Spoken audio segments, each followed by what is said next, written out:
Nous sommes en ligne avec Maître Oudi Bloch, qui est vice-président de l'OJE. Maître Oudi Bloch, bonjour. L'an dernier, la NUPES, et cette année encore d'ailleurs, le Parti communiste également ont déposé des propositions de résolution accusant Israël d'être un État apartheid. Depuis, des invitations polémiques se sont succédées au Palais Bourbon. De quoi s'agit-il, maître ? Oui, outre ces deux propositions de loi grotesques, des députés d'extrême gauche rivalisent d'outrance pour plaire aux pro-palestiniens. En janvier 2023, Salah Hamouri est invité par des membres du groupe gauche démocrate et républicaine à l'Assemblée nationale. Salah Hamouri, condamné en Israël pour son appartenance au groupe terroriste FPLP et sa tentative d'assassinat contre un rabbin. Et à ceux qui prétendent qu'Israël n'a jamais démontré son appartenance au FPLP, on répondra que le FPLP l'a fait à sa place en le listant parmi ses membres. Fin des débats.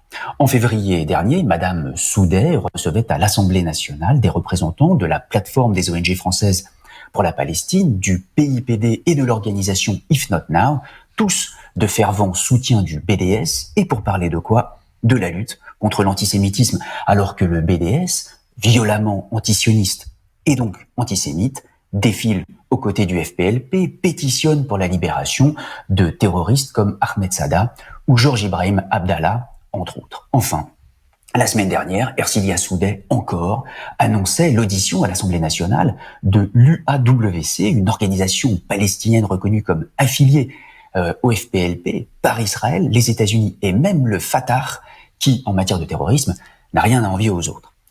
En août 2019, la jeune israélienne Rina Schnerb, 17 ans, mourait dans un attentat commis par le FPLP. Parmi les principaux accusés, 2 cadres de l'UAWC, déjà condamnés pour leur activité au sein du FPLP. La boucle est bouclée. Ouais. Alors diriez-vous, Maître Oudi Bloch, qu'il y a là une dérive de l'Assemblée nationale ? Je dirais que certains députés utilisent la caisse de résonance de l'Assemblée nationale pour diffuser la doxa anti-israélienne de leurs invités. Mais c'est à la fois en accord avec l'idéologie pro-palestinienne de l'extrême gauche et avec leur stratégie électoraliste. La gauche a perdu le vote ouvrier depuis bien longtemps maintenant. Elle n'a pas réussi à capitaliser sur les gilets jaunes et tente donc de maintenir sa préemption sur le pro-palestinisme.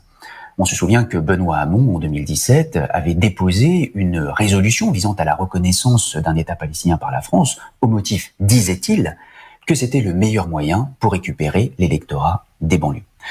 Rien de très nouveau donc, ni d'original, mais recevoir dans les locaux de l'Assemblée nationale un individu condamné pour terrorisme ou des organisations affiliées à des groupes terroristes est un marqueur inquiétant de la banalisation de la violence et donc de son acceptation. Alors selon vous, faudrait-il sanctuariser les institutions de la République sur certains sujets ? Non, je pense qu'on peut y évoquer tous les sujets, mais pas y inviter n'importe qui. Il serait venu à l'esprit d'aucun député, du moins je l'espère, d'inviter Robert Forisson pour parler du négationnisme. Eh bien, on n'invite pas non plus Salah Hamouri ni l'UAWC à l'Assemblée nationale. Et c'est idem pour Ashraf al-Ajrami, ancien ministre de l'autorité palestinienne en charge des prisonniers, et à ce titre responsable du paiement des terroristes palestiniens incarcérés ou de leurs familles quand ils sont morts, et lui-même condamné à 12 ans de prison en Israël. Eh bien, en dépit de cela, il était reçu à l'Assemblée nationale par le groupe d'amitié France-Israël, présidé par Aurore Berger, avec d'autres représentants d'ONG palestiniennes et israéliennes, pour une audition intitulée « Coalition pour la paix ». Et aux dernières nouvelles, Ashraf al-Ajrami n'avait pas changé de position sur la nécessité de payer les terroristes palestiniens, ce qui ne semble pas, a priori, aller dans le sens de la paix. Eh bien, merci. Merci, Maître Oudi Bloch. Vous êtes vice-président de l'OJE et on vous retrouve une semaine sur 2 sur l'antenne de Radio J à 7h20 le jeudi. Bonne journée à vous, Maître. Merci, Léa. Restez sur